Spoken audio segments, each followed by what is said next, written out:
নমস্কার বন্ধুরা, কেমন আছেন সবাই? আমি রাত্রি জীবনের চালচিত্রতে আপনাদের সবাইকে স্বাগত। শুক্তো খেতে পছন্দ করে না এই রকম বাঙালি বা এইরকম মানুষ কিন্তু পাওয়া দুষ্কর। আজকে বানিয়ে দেখাবো শুক্তো। ভিডিওটি শেষ অবধি দেখার অনুরোধ রইল। শুক্তো বানানোর জন্য আমি বেগুন আর কুমড়োটাকে ডুমো ডুমো করে কেটে নিয়েছি। এটা ছাড়াও গাজর, উচ্ছে, পটল, ঝিঙে, পেঁপে, কাঁচকলা, আলু এই সমস্ত সবজিগুলোকে আমি লম্বা লম্বা করে কেটে নেব। সবজিগুলো ভালো করে ধুয়ে রেখে দিলাম। একটা ভাজা মশলা লাগবে, তার জন্য ফ্রাইং প্যানে আমি 2 চামচ রাঁধুনি আর 1 চামচ মৌরি ড্রাই রোস্ট করে সেটা ঠান্ডা করে গুঁড়ো করে রেখে দেবো। এরপর কড়াইয়ের মধ্যে বেশ খানিকটা সরষের তেল গরম করব।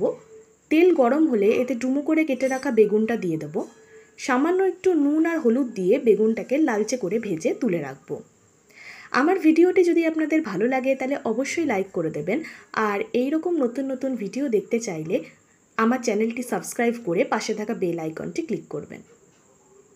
বেগুন ভাজা হয়ে গেলে বেগুনটা তুলে নিয়ে ওই তেলের মধ্যেই আমি কেটে রাখা উচ্ছেগুলো দিয়ে দিলাম। এখানেও সামান্য নুন আর হলুদ দিয়ে উচ্ছেগুলো লাল লাল করে ভেজে তুলে রাখবো। শুক্তোর একটা খুব গুরুত্বপূর্ণ সবজি হচ্ছে সজনে ডাঁটা, কিন্তু অফ সিজন হওয়ার জন্য আমি সজনে ডাঁটা দিতে পারিনি। আপনাদের হাতের কাছে থাকলে আপনারা অবশ্যই এখানে অ্যাড করে দেবেন। একই রকমভাবে আমি কাঁচকলাটাও ভেজে তুলে রাখবো। তারপর ওই তেলেই দিয়ে দেবো আমি বেশ খানিকটা বড়ি। আমি এখানে মুসুর ডালের বড়ি ব্যবহার করেছি। বড়িটা লাল লাল করে ভেজে তুলে নেব। তারপর আমি এতে ফোড়ন দেব। ফোড়নে আমি দেব 1 চামচ রাঁধুনি, একটা শুকনো লঙ্কা, সামান্য একটু হিং আর একটা তেজপাতা। 30 থেকে 40 সেকেন্ড ফোড়নটা ভাজা ভাজা হলে এতে আমি দিয়ে দেবো কেটে রাখা আলুর টুকরোগুলো। আলুটা একটু ভাজা হলে তাতে একে একে আমি কেটে রাখা সবজিগুলো দিয়ে দিলাম। সবজিগুলো দেওয়ার পর মাঝারি আঁচে 3-4 মিনিট একটু ভাজা ভাজা করা অবধি এটা ভাজতে হবে। 3-4 মিনিট পর সবজিগুলো একটু ভাজা ভাজা হলে এতে 1 চামচ নুন, হাফ চামচ হলুদ গুঁড়ো দিয়ে 1 চামচ আদা বাটা দিয়ে দেবো। ভালো করে মিশিয়ে নিয়ে এর মধ্যে আমি দিয়ে দেবো হাফ কাপ জল। যেহেতু আমি রান্নাটায় পরে দুধ ব্যবহার করব, তাই এখানে আমি জলটা কম দিলাম। তারপর ভেজে রাখা কাঁচকলার টুকরোগুলো দিয়ে চাপা দিয়ে 5 মিনিট রান্না হতে দেবো।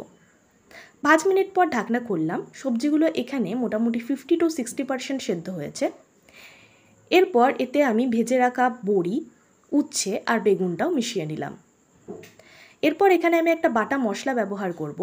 1 চামচ রাঁধুনি, 1 চামচ কালো সাদা সর্ষে, 1 চামচ পোস্ত, একটা কাঁচা লঙ্কা আর একটু নুন দিয়ে আমি বেটে রেখেছিলাম, সেই বাটা মশলাটা দিলাম।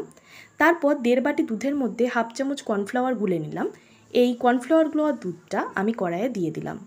কর্নফ্লাওয়ার দেওয়ার একটাই কারণ, যাতে দুধটা ফেটে না যায়। কর্নফ্লাওয়ারের বদলে এখানে আটা বা ময়দাও ব্যবহার করা যেতে পারে।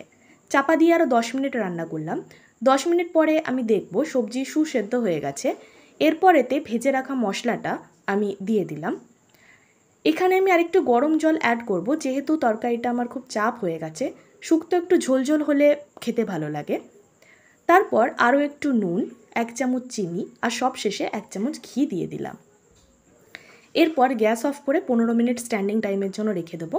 তৈরি হয়ে গেল শুক্তো। দেখা হচ্ছে পরের ভিডিওতে। ভালো থাকবে।